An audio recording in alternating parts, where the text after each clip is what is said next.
할렐루야. 오늘은 거칠 것을 형제 앞에 두지 말라 하는 제목으로 은혜를 나누도록 하겠습니다. 서로 인사합니다. 사랑하고 축복합니다. 사랑하고 축복합니다. 아멘.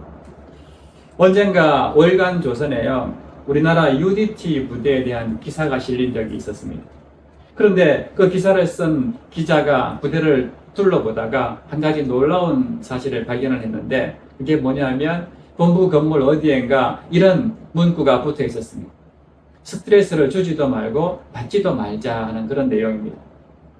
이것은 UDT 대원들끼리 서로 스트레스를 주는 은행은 하지 말자 하는 그런 뜻인데, 실제로 그 기자 눈에는 그 부대 상하급자들 간에 굉장히 여유롭고 또 잘 지내는 그런 모습이 보였습니다. 그래서 그 부대장에게 물어보았습니다. 저렇게 스트레스를 주지도 말고 받지도 말자 하는 그런 구호를 건물에다 써붙여 놓은 이유가 무엇입니까? 하고 물어봤더니 그 부대장이 하시는 말씀이, 군기도 세고 또 훈련도 대한민국에서 가장 강하다는 그런 부대 중에 하나인데, 병사들 간에 선임병이라고 해서 함부로 스트레스를 주고 또 병사들을 괴롭히고 하면은 아마도 버텨낼 사람이 아무도 없을 것 같아서 적어도 내무생활관에는 그런 일이 없었으면 좋겠다 하는 마음으로 붙여놨다는 것입니다. 그래서 실제로 그들의 삶을 보니까 정말 스트레스 없이 화목하게 잘 지내고 있는 모습을 보았다 하는 내용이었습니다. 사실 군대 갔다 온 사람은 다 공감하겠지만은 군대 생활에서 제일 힘든 것은 훈련도 아니고 또 근무도 아니고요, 이 선후임병 간에 또 고참과 이 후임 간에 사이만 좋으면은 정말 해피한 군대 생활을 할 수 있습니다. 그런데 좀 성격이 있는 고참이라든가 또 인상이 안 좋은 그런 선임을 만나게 되면은 그것이 군대 생활에서 가장 큰 어려움이 됩니다. 그런데 이런 구호를 통해 가지고 부대가 화목하게 잘 돌아가고 있다면 얼마나 행복한 군대 생활을 할 수가 있겠습니까? 이것은 우리 교회 생활도 마찬가지입니다. 우리 교회 생활에서도 정말 신앙생활이 깊은 사람, 오랫동안 신앙생활을 했던 분들이 좀 이제 시작한 지 얼마 안 된 초신자들, 그런 신앙 연륜이 적은 사람들이 뭘 잘못했다 해서 뭔가 마음에 들지 않는다고 해서 눈치를 주거나 또 말을 함부로 하거나 그렇게 되면 굉장히 어려운 일이 발생되게 됩니다. 심지어는 그런 사람들이 교회를 떠날 수도 있고 교회에 대해서 굉장히 도전적인 그런 마음을 가질 수도 있게 되는 것입니다. 그러므로 우리 교회 내에서도 정말 서로 간에 가족과 같은 마음으로 스트레스를 주지도 말고 받지도 않는 그런 삶을 살아야 할 것입니다.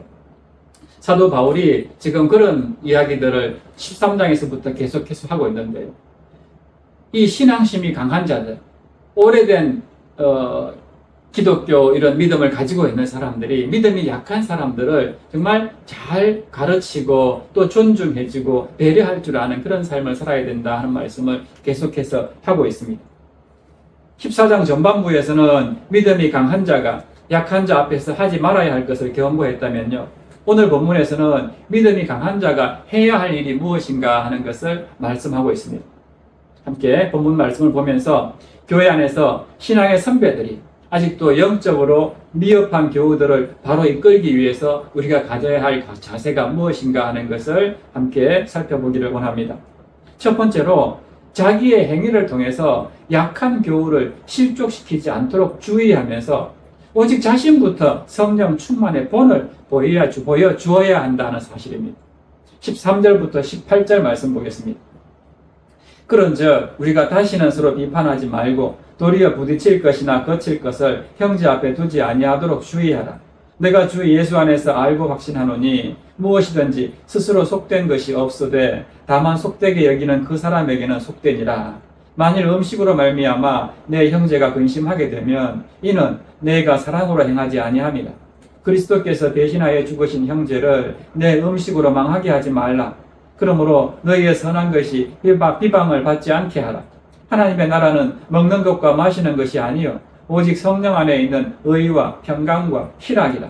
이로써 그리스도를 섬기는 자는 하나님을 기쁘시게 하며 사람에게도 칭찬을 받느니라. 아멘. 우리가 다시는 서로 비판하지 말고 하는 말씀은 사도 바울이 바로 앞서서 12절까지 했던 말을 요약하고 강조한 것입니다.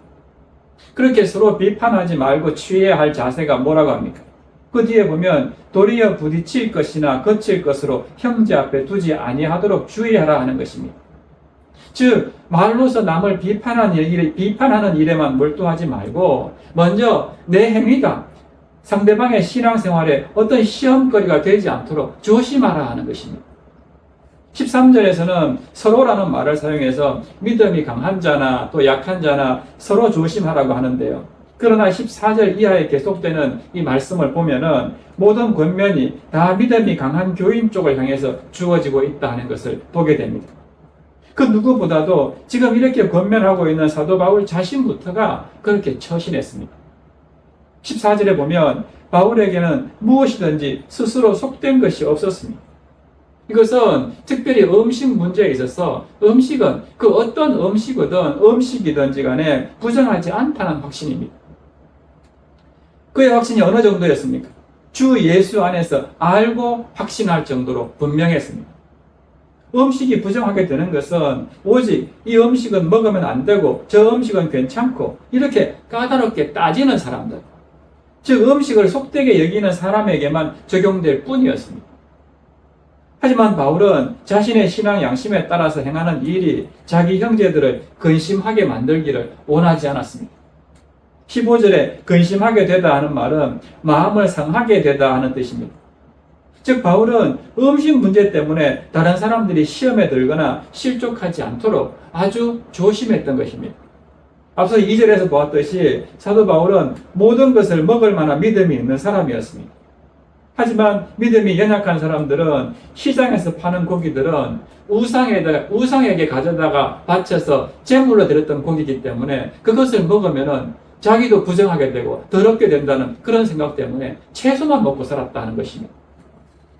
바울은 그렇게 약한 신자들을 배려해서 자기 주장을 내세우기보다는 그냥 자기도 고기를 먹지 않는 것이 좋겠다라고 생각했던 것입니다. 시장에서 파는 고기를 먹는 것이 결코 죄가 아닌 것은 분명했지만은 그럼에도 불구하고 그 문제 때문에 이 믿음이 약한 사람들이 시험에 걸리거나 좀 연약해서 흔들리게 되면은 차라리 내가 안 먹는 편이 좋겠다는 것입니다. 만일 음식으로 말미암아 내 형제가 근심하게 되면 이는 내가 사랑으로 행하지 아니함이라 하는 말이 바로 그런 뜻입니다. 형제를 정말 사랑하는 마음이 있다면은 그 음식을 내가 먹는 것은 전혀 문제가 되지 않지만은 혹여나 그 형제가 어떻게 사도가 된 사람이 저 시장에서 제물로 바쳐진 고기를 먹을 수가 있나 하면서 시험거리가 될 수 있기 때문에 차라리 안 먹는 것이 좋겠다라고 이야기하고 있는 것입니다. 사도 바울은 한 걸음 더 나아가서 믿음이 강한 사람이 약한 자를 실족하게 하는 것은 그리스도께서 대신하여 죽으신 형제를 내 음식으로 망하게 하는 행위다라고 단정을 내립니다. 예수님은 신앙이 약한 자뿐만 아니고요, 원수가 된 자를 위해서 대신 죽기까지 하셨는데 소위 믿음이 좋다는 당신이 약한 성도를 위해서 고기 먹는 것도 자제하지 못한다는 것이 말이 되냐 하는 것입니다. 그리고 16절에 보면 너희의 선한 것이 비방을 받지 않게 하라 하는 말은 네가 괜찮다고 여기는 그 일이 남 앞에서 실상은 비방거리가 될 수도 있다는 것을 주의하라 하는 것입니다. 즉 자신의 신앙 양심으로 옳다고 판단한 행위라 할지라도 그것 때문에 신앙이 약한 자들로부터 비방을 받게 되고 그들에게 시험거리를 제공해서는 안 된다 하는 것입니다. 그런가 하면 17절에는 하나님의 나라라는 표현이 나오는데요. 이것은 하나님의 백성으로서 누리게 된 새로운 삶을 의미합니다. 그러니까 17절 말씀은 거듭난 신자의 삶은 먹는 것과 마시는 것, 즉 음식 규례 따위를 가지고 시시비비를 가리는 정도의 하찮은 것이 되어서는 안 된다는 말씀입니다. 정말 신앙생활을 잘하는 신자라면은 그런 삶이 아니라 오직 성령 안에 있는 의와 평강과 희락을 누리면서 살아야 한다라고 강조합니다. 즉 거룩한 하나님의 나라, 하나님의 자녀로서 나타내게 되는 하나님의 그 의로운 삶, 또 하나님과 화목한 자로서 누리게 되는 그 평안, 또 언제 어디서나 마음 깊은 곳에서 넘쳐 흐르는 영적인 기쁨, 이 희락, 이런 것들이 바로 진짜 하나님 나라에 속한 하나님 백성의 삶이다 하는 것입니다. 그리고 18절에 보시면 이로써 그리스도를 섬기는 자라는 표현을 사용하고 있는데요. 이것은 그리스도를 이런 식으로 섬기는 사람이라는 뜻입니다.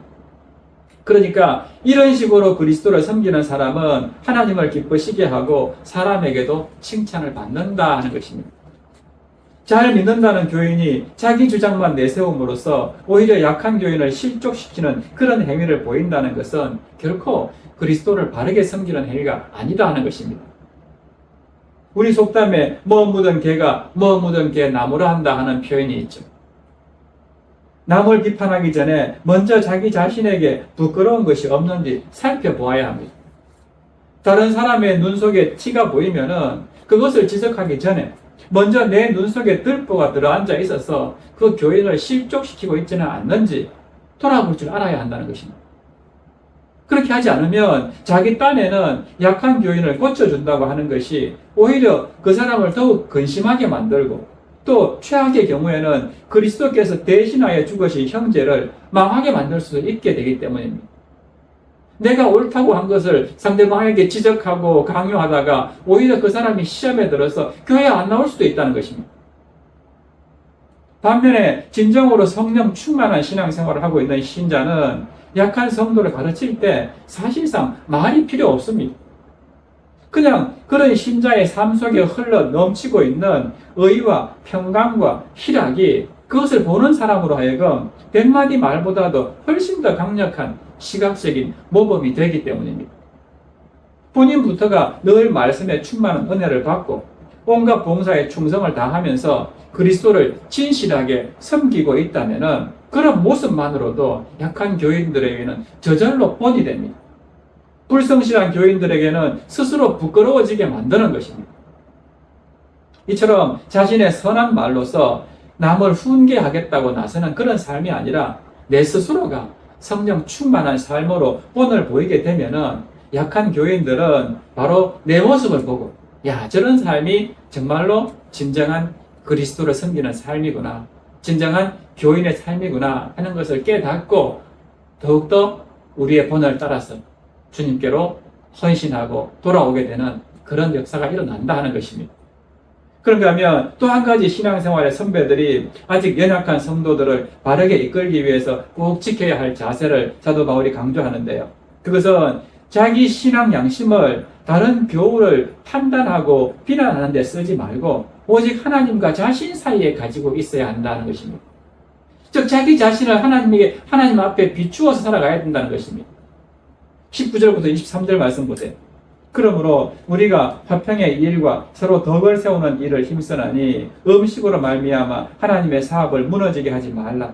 만물이 다 깨끗하되 거리낌으로 먹는 사람에게는 악한 것이라. 고기도 먹지 아니하고 포도주도 마시지 아니하고 무엇이든지 내 형제로 거리끼게 하는 일을 아니함이 아름다우니라. 내게 있는 믿음을 하나님 앞에서 스스로 가지고 있으라. 자기가 옳다 하는 바로 자기를 정죄하지 아니하는 자는 복이 있도다. 의심하고 먹는 자는 정죄되었나니 이는 믿음을 따라 하지 아니하였기 때문이라. 믿음을 따라 하지 아니하는 것은 다 죄니라. 아멘. 그러므로라는 말은 그런 까닭에라는 뜻입니다. 그리고 힘쓰나니 하는 말은요, 힘씁시다 또는 힘써야 합니다 하는 것으로 번역하는 게 적절합니다. 즉 바로 앞에서 말한 대로 남을 비판하고 정죄하는 말 대신에 본인 스스로가 성령 충만한 삶을 살아서 서로 화평의 일과 서로 덕을 세우는 일에 힘쓰는 것, 이게 바로 제대로 된 신자 사이에서 필수적으로 지켜져야 하는 의무다 하는 것입니다. 20절에 거리낌으로 먹는 사람에게는 악한 것이라 하고 말한 것은요, 어떤 음식을 먹음으로써 다른 사람을 실족하게 할 때는 그 음식이 그것을 먹는 사람에게는 악한 것이 된다는 것입니다.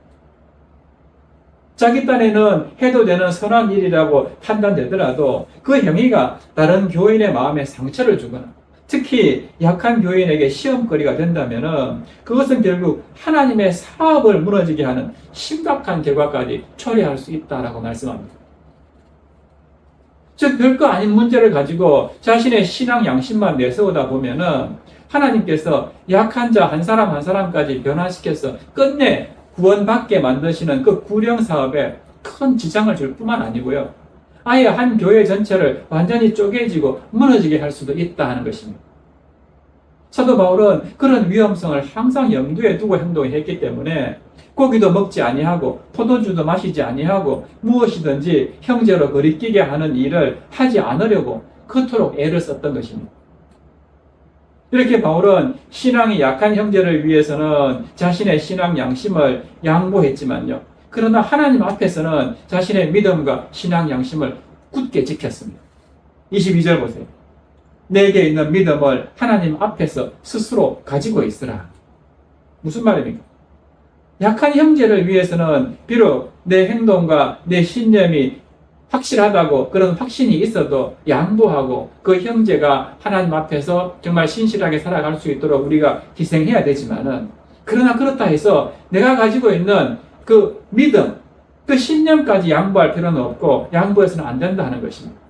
무엇이 옳고 그르다 하는 것은 그 확실한 믿음은 하나님 앞에서 굳게 지키고 있어야 한다는 것입니다. 그게 흔들린 상태에서 무조건 양보하고 희생하는 것은 아니다 하는 것이죠. 나는 분명히 이게 옳다는 것은 알지만은, 그러나 당신이 실족하지 않기 위해서 내가 이것을 양보합니다. 내가 먹어도 아무 문제 없는 고기지만은 당신이 이걸 내가 먹는 것을 보고 실족할까봐 나도 먹지 않겠습니다 하는 것입니다.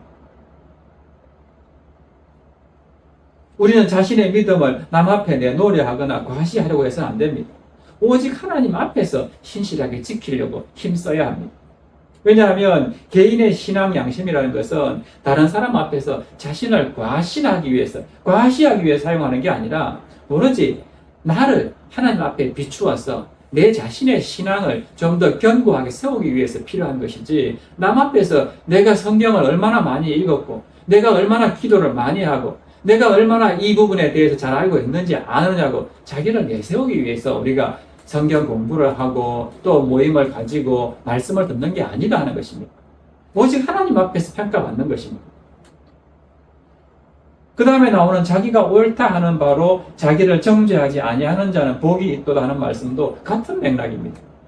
자기가 옳다고 생각하는 일을 하면서 자기 자신을 정죄하지 않는 자는 복이 있다 하는 그런 뜻인데요. 하나님 앞에서 자신이 내린 판단이 옳다고 양심적으로 확신하지만은, 그러나 남 앞에서는 그것을 내세우지 않는 사람, 그런 사람이 바로 복이 있다라고 말씀하는 것입니다. 반면에 그런 확신이 없이 의심하고 먹는 자, 즉 자기 행동이 하나님 앞에서 죄인지 아닌지도 확신하지 못하고 행하는 사람들, 그런 사람들은 이미 정죄된 것이나 다름없다고 말씀합니다. 왜냐하면 믿음을 따라 하지 아니하는 것은 다 죄라고 말씀하기 때문입니다. 예수님을 믿는다고 하면서도 스스로의 신앙 양심으로서 옳다고 판단되는 것을 따라서 행동하지 못한다면은 그 모든 것은 다 불신앙적인 행위가 될 수밖에 없는 것입니다. 그러므로 하나님 앞에서 자신의 신앙 양심을 똑바로 간직하고 그것을 다른 사람의 행위가 아니라 바로 자신의 행위를 판단하기 위해서 쓸 줄 아는 자가 진실로 복된 자인 것입니다. 그런데도 많은 신자들은 남의 신앙생활을 비판할 수 있는 능력이 있으면은 그게 바로 자기 신앙 수준이 높은 것으로 착각합니다. 내가 이렇게 많이 성경을 알고 있어서 다른 사람들을 훈계하고 다스리고 가르칠 줄 알면은 그만 내가 굉장히 높은 수준에 있는 것으로 그렇게 착각한다는 것입니다. 하나님 앞에 비춰봤을 때 과연 그렇습니까? 나에게도 엄청난 문제가 많다는 것입니다. 그래서 고린도전서 4장 15절 말씀처럼요, 그리스도 안에서 일만 스승이 생기는 것입니다. 하지만 말로 비판한다고 해서 약한 신자가 고쳐지고 변화될까요? 그렇지 않습니다. 자기를 비판하는 말을 들으면은 일단 반발심부터 생기는 것이 인간의 본성입니다. 더욱이 신앙이 약한 사람이나 초신자는 더욱더 그럴 수밖에 없습니다. 설사 옳은 비판이라 해도 그것은 신앙이 좋은 사람에게 해야지 효과가 있는 것이지 약한 사람에게는 10중 8구 역효과만 나타날 뿐입니다. 그러므로 신앙이 약한 성도를 정말 아끼고 바로 이끌어주고자 하는 신자라면은 일단 화평의 일에 힘을 써야 됩니다. 즉 자신의 신앙 양심을 내세워서 남을 함부로 비판하지 않는 것부터 조심해야 한다는 것입니다. 그리고 남을 비판하는 대신에 어떻게 하라고 합니까? 덕을 세우는 일, 즉, 그 신앙 양심으로서 내 자신부터를 엄중하게 판단하면서 다른 사람들에게 본이 되는 삶을 살아야 한다는 것입니다. 이 하나님의 말씀을 들었을 때에 그것을 다른 사람한테 이렇게 내세우는 게 아니라 나는 과연 그 말씀에 비추어서 어떤 삶을 살고 있는가? 나는 그 말씀에 합당한가? 하는 것부터 살펴서 늘 내 자신이 본이 되는 삶을 살게 되면은 다른 사람들이 그 모습을 보고 정말 하나님의 자녀로서 온전하게 세워진다는 것입니다. 이런 측면에서 오늘날 교회 지도자인 목사나 또 장로를 비롯한 여러 중직자들부터 자기 자신에 대해서 몇 배, 정말 몇십 배 더 엄격하게 살아야 합니다. 교회 지도자들은 마땅히 신자와 하나님 사이에서 조금도 부끄럽지 않은 신앙 양심을 항상 지키고 있어야지 일반 양무리들의 모범이 될 수가 있기 때문이죠. 그러므로 바라기는 자신의 믿음을 남을 판단하는 데만 사용하다가 오히려 하나님의 사업을 무너지게 하는 그런 죄를 짓지 말고요. 그것을 오직 하나님 앞에서 양심적으로 진실하게 간직함으로써 먼저 자기 자신부터가 하나님으로부터 항상 옳다 인정함을 받는 그런 성도들 되시기를 축복합니다. 사랑하는 여러분, 이 지상교회는 아무래도 불안정할 수밖에 없습니다. 교인들이 분명히 구원의 확신은 있지만은 아직 아무도 완전한 성화에는 이르지 못한 까닭에 교회 안에서 믿음이 강한 자와 약한 자 사이에 피차, 거치는 말과 행동이 나타나기 마련이기 때문입니다. 하지만 믿음이 약한 쪽에서 그런 갈등을 해결하기는 어렵습니다. 쉽지 않습니다. 그러므로 믿음이 좋은 신자 쪽에서 문제의 실마리를 풀어가야 하는 것입니다. 더 영적이고 사례가 깊은 신자들이 문제를 해결해 나가야지 바른 결말에 이를 수가 있기 때문입니다. 이런 맥락에서 보면 교회 안에서 믿음이 약한 성도가 바로 자라지 못하는 이유는요, 그들이 믿음 좋은 자들의 비판을 잘 받아들이지 못해서가 아니라 믿음 좋다는 신자들이 믿음 약한 교우들 앞에서 바른 처신을 못하기 때문이다 하는 것을 우리가 알아야 합니다. 다시 말해서 부담은 어디까지나 믿음 좋은 사람 쪽에 있는 것입니다. 교회가 믿음이 약한 자들이 믿음이 좋다는 사람들 비판 때문에 스트레스를 받는 곳이 되어서는 결코 안 되는 것입니다.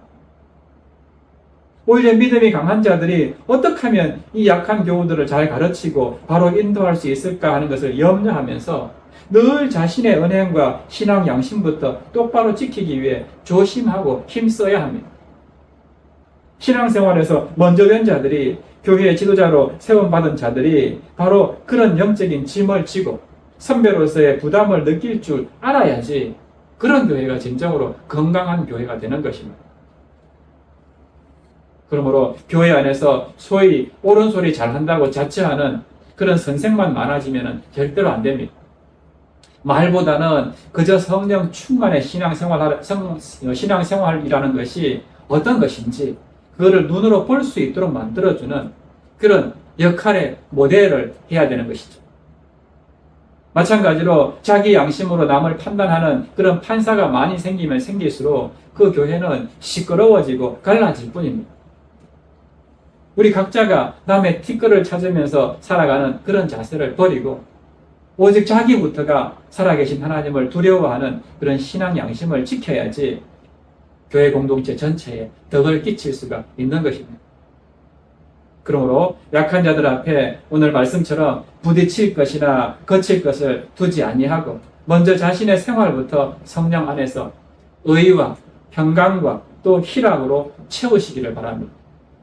또 자신의 신앙 양심을 다른 사람을 비판하는 데 쓰지 말고 하나님과 자신 사이에 내가 정말 진실하고 겸손한 사람인가 하는 것을 비추어 볼 줄 알아야 됩니다. 그래서 이 교회를 중심으로 모두가 다 서로 덕을 세우는 그런 아름다운 교제가 나누어지고 또 함께 그리스도를 닮아가는 그런 성화의 은총을 다 누리게 되는 저와 여러분 되시기를 주님의 이름으로 축원합니다. 그래서 이 시간 우리 교회라는 찬양 함께 찬양하면서요, 말씀의 은혜를 나누고 또 기도할 수 있는 시간 가지겠습니다.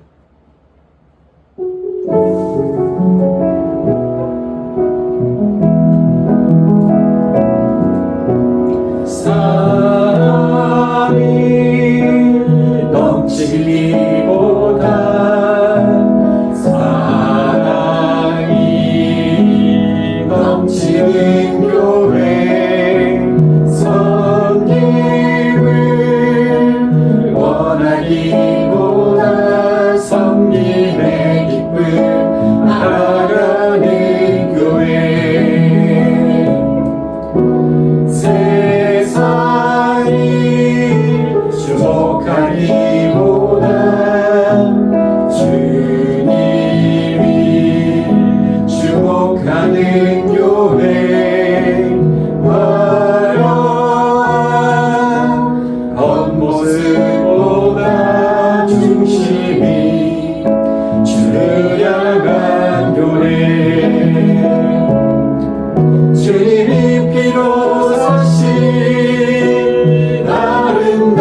수가 많은 교회 세상에 알려지기보다 서로가 서로 깊이 아는 교회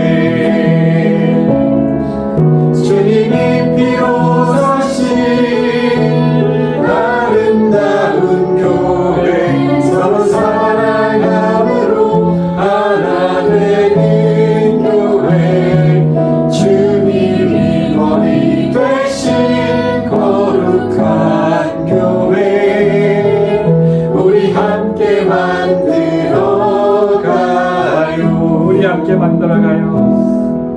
우리 함께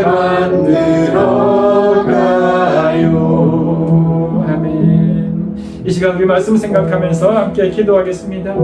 하나님 아버지, 주님의 피값으로 세우신 이 하나님의 교회가 정말 거룩한 교회, 생명수가 흘러 넘치는 교회, 세상에 선한 영향력을 끼치는 그런 교회가 되기를 원합니다. 이를 위해서 오늘 사도 바울이 권면한 대로 약한 자들 앞에 부딪힐 것이나 거칠 것을 두지 않게 해주시옵시고 오직 성령 안에서 날마다 의와 평강과 희락을 경험하는 그런 교회 되게 해 주시옵소서. 내 생각이 아무리 옳다 하더라도 그것으로 다른 사람을 비판하거나 정죄하지 않게 해 주시옵시고 그것이 다른 사람들을 무너뜨리는 그렇게 하나님의 나라를 망하게 하는 그런 길로 절대로 가지 않게 해 주시옵시고 그래서 말보다는 오직 성령 충만의 신앙생활을 통해서 많은 사람들이 하나님께로 돌아오고 이것이 진정한 교회다 하는 것을 우리의 삶을 통해서 보여주게 하여 주시옵소서. 우리 이런 마음으로 주님 이름 부르시니 함께 기도하십니다. 주여 살아계신 하나님 아버지 은혜와 사랑에 감사를 드립니다. 정말 아버지 오늘날 이 교회 가운데에도 참 여러 가지 갈등과 어려움들이 많이 있습니다. 무엇보다도 신앙생활을 오래 했다는 그런 신앙 연륜이 깊은 사람들이 자신의 잣대로 자신의 그 신앙 연륜으로 연약한 초신자들이나 아직 믿음이 약한 자들에게 아버지 하나님 그렇게 함부로 비판하고 함부로 말을 하고 함부로 정죄함으로 말미암아서 아버지 정말 하나님의 이 나라의 사업, 이 구령 사업이 아버지 그 일로 인하여서 방해를 받고 그 일로 인하여서 그 영혼이 교회를 떠나게 된다면 얼마나 큰 어려움이 닥치게 되겠습니까? 아버지 오늘 사도 바울이 바로 그것을 강조하면서 내 신앙 양심에 비추어서 분명히 이것이 옳은 일이라 할지라도 형제에게 그것이 시험거리가 되고 형제를 실족시키게 하는 그런 일이라면 아무리 그게 옳다 하더라도 그것을 야fu할 줄 아는 그것을 형제를 위해서 배려할 줄 아는 그런 삶을 살아야 된다고 강조하고 있습니다. 오늘 우리 가운데도 아무리 내가 판단해서 옳다 하더라도 그것이 신앙이 약한 사람들에게 올무가 되지 않도록 그것으로 말미암아서 교회를 떠나는 그런 어처구니 없는 일이 벌어지지 않도록 아버지 하나님 우리 말씀을 더욱더 나에게 깊이 적용해서 내가 하나하나 더 세밀하게 정말 검토하고 정말 나의 신앙을 잘 다져서 다른 사람들에게 본이 되는 정말 성령 충만한 삶으로서 내 자신이 의와 평강과 희락의 삶을 살게 될 때 나의 그런 모습을 통해서 오히려 100마디 말을 하는 것보다도 많은 영혼들이 하나님께로 돌아오고 더욱 충성된 하나님의 일꾼으로 세워질 수 있다는 것 우리가 기억하게 하여 주시옵소서.